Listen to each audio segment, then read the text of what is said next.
네, 오늘은 예레미야 13장 20절부터 27절까지 1072쪽입니다. 구약성경 하나님의 말씀 예레미야 13장 20절부터 27절까지 한 절씩 교독하겠습니다. 너는 눈을 들어 북방에서 오는 자들을 보라. 내게 맡겼던 양떼, 내 아름다운 양떼는 어디 있느냐? 내 친구 삼았던 자를 그가 내 위에 우두머리를 씌우실 때 내가 무슨 말을 하겠느냐? 내가 고통에 사로잡힘이 상고를 겪는 여인 같지 않겠느냐? 내가 마음으로 이르기를 어찌하여 이런 일이 내게 닥쳤는고 하겠으나 내 죄악이 크므로 내 치마가 들리고 내 뒷발꿈치가 상함이니라. 무슨 그의 피부를 표범이 그의 반점을 변하게 할 수 있느냐? 할 수 있을진데 악에 익숙한 너희도 선을 행할 수 있으리라. 그러므로 내가 그들을 사막 바람에 불려가는 검불같이 흩으리로다. 이런 내 몫이요 내가 헤아려 정하여 내게 준 분깃이 잊어버리고 거짓을 신뢰하는 까닭이라. 그러므로 내가 내 치마를 내 얼굴에까지 들쳐서 내 수치를 드러내리라. 내가 너의 간음과 사악한 소리와 들의 작은 산 위에서 내가 행한 음란과 음행과 가장한 것을 보았노라. 화 있을진저 예루살렘이여 내가 얼마나 오랜 후에야 정결하게 되겠느냐 하시니라. 아멘. 반갑습니다. 오늘 말씀을 세 가지로 정리해서 묵상하겠습니다. 근데 이게 이제 우리 예레미야 13장은 참 구약 예언 같지 않게 앞에 두 비유가 있었죠. 비유가 있었는데 그 비유의 말씀을 예레미야를 통하여 하시고 이제 이 거의 결론의 말씀으로 하나님께서 지금 현재 유다 멸망의 상황을 이제 지적하시면서 그 고통과 또 마지막에는 하나님의 호소와 함께 이렇게 이야기가 끝이 납니다. 오늘 막바지 마지막 부분 그 비유의 끝에 있다는 것 염두에 두고 말씀을 받으면 되시겠습니다. 첫 번째 주시는 말씀, 성도는 고통의 문제에 대한 대응책이 달라야 합니다. 성도는 고통의 문제에 대한 대응책이 달라야 합니다. 우리는 코로나를 겪고 큰 고통을 겪었죠. 세상 사람도 코로나를 겪었고 성도도 고통을 겪었습니다. 다 대응책이 달라요. 대응이 다릅니다. 신천지는 이럴 때 더 이제 소그룹으로 모여서 버티다가 나중에 기회가 열리면 이제 활발하게 우리의 사역을 더 펼치자. 그렇게 해서 지금 신천지는 이런 말이 맞을지 모르지만 성공했어요. 성공. 얼마나 잘 버텼고 이제는 길거리에 나가서 또 법정 싸움도 잘 해가지고 아주 이단들이 더 설치고 기업들도 코로나 때 자신들의 문제를 파악을 잘한 기업들은 대응책까지도 달라져서 승승장구 IMF 때도 그랬고 또 전쟁이 나도 거기에 잘 대처한 기업과 그렇지 못한 기업들은 곧바로 결과가 나오는 수도 있지만 대응이 남달랐던 그런 기업이나 인생이나 단체는 나라는 완전히 다른 길을 갑니다. 교회도 마찬가지입니다. 교회도 코로나 때 양육에 힘쓰고 제자를 길러내고 소그룹으로 다시 유엔에서 그 발표를 하고 있죠. 지금의 코로나 바이러스보다 훨씬 더 수십 배, 수백 배 강한 바이러스가 이미 남미에서 일어났고 전 세계로 확산되고 있다. 이제는 백신도 소용없다. 그러나 이제 전 세계에 많이 거쳤기 때문에 옛날만큼 그렇게 확산이 있겠는가 이렇게 이제 그냥 세모표 치고 그렇게 대응이 있는데요. 코로나를 겪은 교회마다 무엇이 중요한지 이렇게 머리로 아는데 그 원인과 해결책에 있어서는 제각각입니다. 제각각. 그래서 여러분 우리는 그 문제를 발견했고 이 소그룹을 빨리 모든 분들이 익숙하게 대그룹 예배가 중단될 때를 대비해서 소그룹을 열어야 되겠다. 그래서 올해는 셀 가족 예배의 원년으로 삼고 또 양육을 시작해서 1인 목회자 1인만 사역하는 것이 아니라 평신도 사역자를 길러내서 어떤 상황에도 대처하도록 그렇게 해야 되겠다. 이번에 이제 광저우라고 중국의 한 선교사님을 만나게 됐는데 이분은 한 2, 3년간 한국에 코로나 기간에 또 중국의 종교법 때문에 쫓겨나 있었더랬는데 오히려 성도들이 더 폭발적으로 성장해서 자신이 목회하는 교회 성도들이 1000개 교회로 1000명 이상으로 폭발적으로 오히려 성장해 있었다. 중국도 지금 우리가 생각하는 것보다 통제가 더 많기 때문에 핍박이 많기 때문에 고통이 많기 때문에 더 어려울 것이다. 하지만은 안락하고 안위하고 살기 좋은 우리가 더 위험하지. 거기는 신자들이 더 탄탄하게 무장되고 있다. 고난에 대한 대응이 다르죠. 오늘 본문에 이 20절에 보면 너는 눈을 들어 북방에서 오는 자들을 봐라 하면서 하나님이 예레미야에게 북방 침략자들을 주목시킵니다.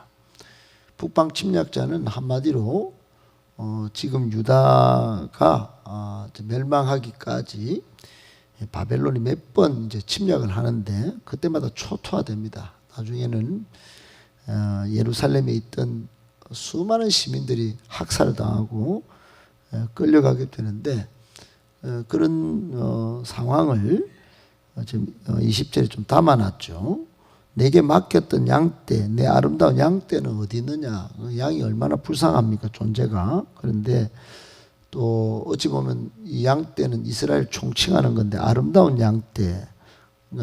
하나님께서 이스라엘 백성을 참 아름답게 얘기했는데 어디 있느냐 이거예요. 지금 이 현재 닥친 고통 이게 이제 양떼 흩어짐 그리고 21절에도 친구를 대신 해가지고 우두머리로 세우고 또 그 밑에는 상고를 겪는 여인 같은 고통 사로잡힘이 있을 건데 그렇지 않겠느냐. 근데 22절에 초반에 보면 마음으로 어째서 이런 일이 내게 닥쳤는고 하겠으나 그랬죠. 이스라엘 백성들 하나같이 전부 다 현상에 주목한다 이 말이에요. 현재 닥친 고난과 고통 그 현상에 이런 일반적으로 고난과 고통에 접근하는 자체가 눈앞에 그것만 그 자체만 쳐다보고 어째서 이런 일이 생겼노? 어째서 이런 일이 생겼노? 어째서 이런 일이 생겼노? 그 현상에 닥친 문제만 지금 집중하는데 하나님은 다릅니다. 22절 끝에 내 죄악이 크므로 내 치마가 들리고 수치를 당하고 내 발꿈치가 상하는 이 고통이 생겼다. 이렇게 이제 하나님이 진단하신 거예요.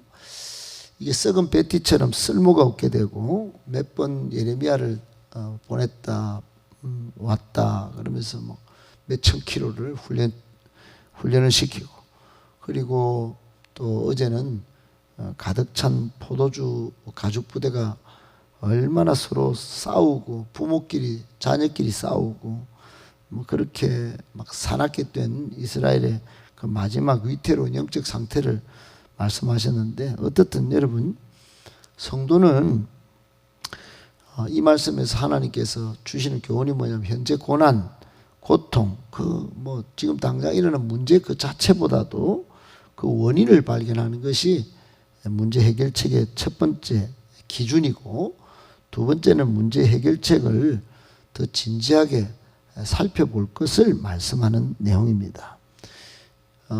유다 백성의 죄악이 지금 그냥 단순히 한 개, 두 개 있는 게 아니고 커졌다 하는 표현을 주목하고, 이게 이제 커진 이 죄악 그 자체를 어떻게든 해결해야 이게 지금 북방의 침략자가 내려오는 이 문제를, 그래서 양떼는 흩어지고 또 아주 말할 수 없는 상고를 겪는 여인처럼 불에 튄 것 같은 고통이지 않겠습니까? 그런 게 있는 것이 해결될 텐데 하는 하나님의 안타까움이 여기 들어가 있습니다.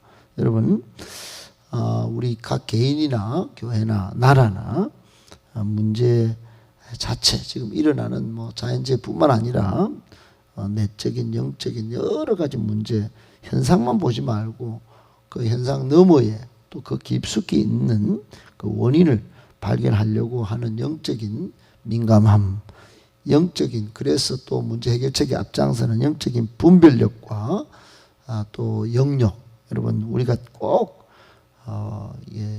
무장해야 될 부분이라는 거 꼭 기억하시고, 문제 그 현상 그 자체보다도 깊이 있는 근본 원인을 발견해낼 수 있는, 그래서 근본 문제를 해결하는 저와 여러분 다 되실 수 있기를 예수님의 이름으로 축복합니다.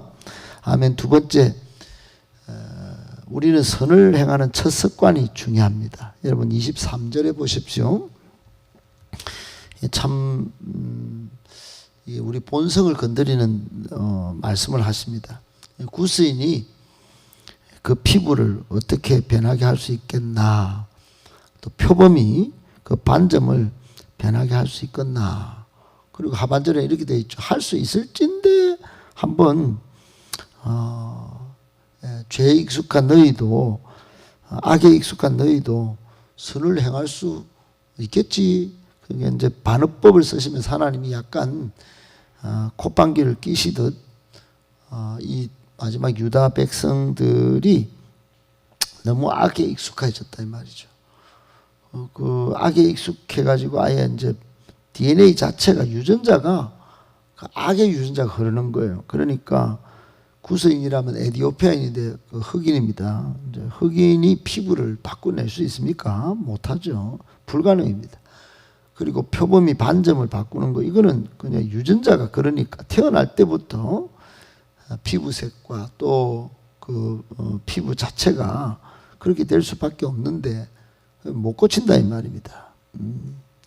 못 고치는 정도까지 유다 백성이 악에 치우쳤다. 해결 불가 수준이 되어버렸다 이 말이야. 이 말씀이 이런 식으로 해석이 되는 겁니다. 도무지 선을 행할 수 없는 최악의 수준에 빠져버렸다. 그러니까 유전자로 인해서 바꿀 수 없는 것과 같이 지금 유다 백성은 습관성 죄악이다 이 말이야. 정말 본성적 죄악을 하나님이 말씀하신 것입니다.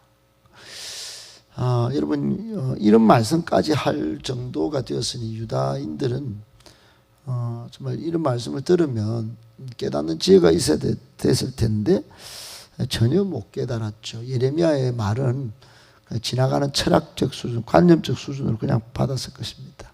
행동화로 연결되지 않았을 거예요. 여러분 오늘날 우리도 마찬가지 아니겠습니까? 우리 인간은 선을 행할 능력이 우리에게 1도 없다고 믿어야 합니다. 아멘이시죠? 전적으로 타락하여 본성적으로 아담을 따릅니다. 그러니까 그러면 어떻게 해야 되겠습니까? 마치 여기 나오는 이 구스인의 피부를 바꾸는 거, 또 표범 이 반점으로 바꾸는 거, 이거 불가능한 일인데 그럼 어떻게 바꾸겠습니까? 그렇기 때문에 우리는 예수 그리스도의 피의 공로를 여러분 100% 의지해야 되고 하나님의 긍휼을 구할 수밖에 없겠죠. 할렐루야. 네, 항상 그래야 됩니다. 항상 그 피, 예수 그리스도의 십자가에 내 본성이 부딪히게 해야 됩니다. 안 그러면 해결 방안이 없습니다. 오늘 유다인의 마지막 이 상황처럼 하나님이 그럼 할 수 있고 해보라고. 그러니까 할 수 있을진데 이 단어에 주목해야 됩니다. 할 수 없다는 겁니다. 그만큼 악에 물든 평생 습관성 죄악을 저지르고 있다. 우리가 딱 영적으로 딱 그 상황입니다. 지금이 그 상황인데 지금 예수 없이도 살아갈 수 있다라고 교만을 부리죠. 지금 막 여러분 얼마나 핑계가 많고 얼마나 정말 이유가 많은 세상에 사는지 모릅니다.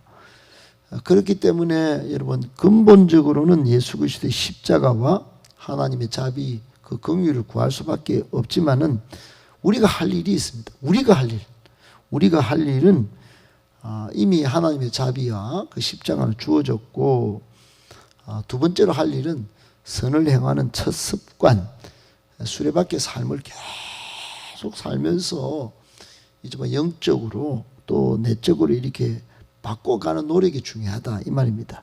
습관이 얼마나 중요합니까? 첫 습관이 게으르고 나태하고 완전히 막 정말 항상 생각 자체가 의심병이고 불만이고, 여러분 이래 가지고는 이스라엘 백성이 처음부터 그랬겠습니까? 예, 이게 계속 이런 습관을 안 길러가니까 그렇게 된 거 아니겠어요? 우리도 마찬가지입니다. 여러분 지금부터 의를 행하는 습관, 선을 행하는 첫 습관, 또 거룩과 영역을 향하여 나아가는 습관, 본성적으로 죄악된 우리가 게으르고 나태하고 오만 가지 핑계가 많을 수 있습니다. 이걸 바꿔내기 위해서 로마서 13장에 바울도 또 어거스틴도 낮에 행하는 사람같이 단정해야지, 밤에 행하는 습관을 찢어내야지, 그러면서 막 그 13장 붙들고 막 울면서 회개하고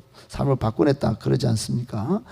여러분 그것이 얼마나 중요하다는 사실을 오늘 본문에서 다시 한번 깨닫는데, 저와 여러분도 그런 첫 습관, 거룩한 습관을 잘 무장할 수 있기를 예수님의 이름으로 축복합니다.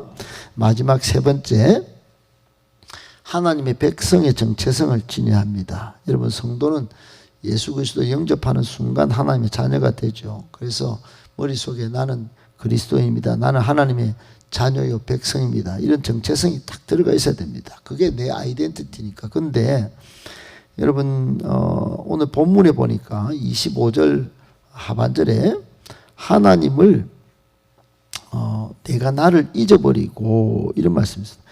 첫 번째 내 몫이고 너는 내 분깃인데 하나님의 자녀들이 하나님을 잊어버린 겁니다. 여러분 자녀가 하나님 아빠 엄마를 잊어버리면 어떻게 되겠습니까? 그럼 불효자식 되지 않겠습니까?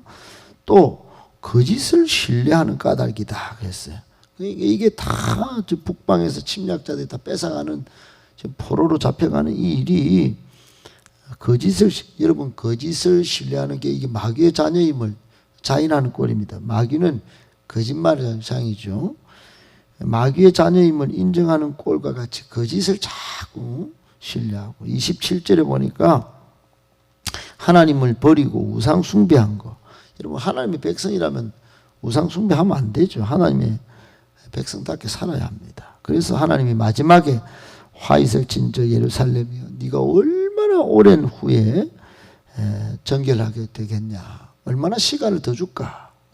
하나님의 안타까운 호소입니다.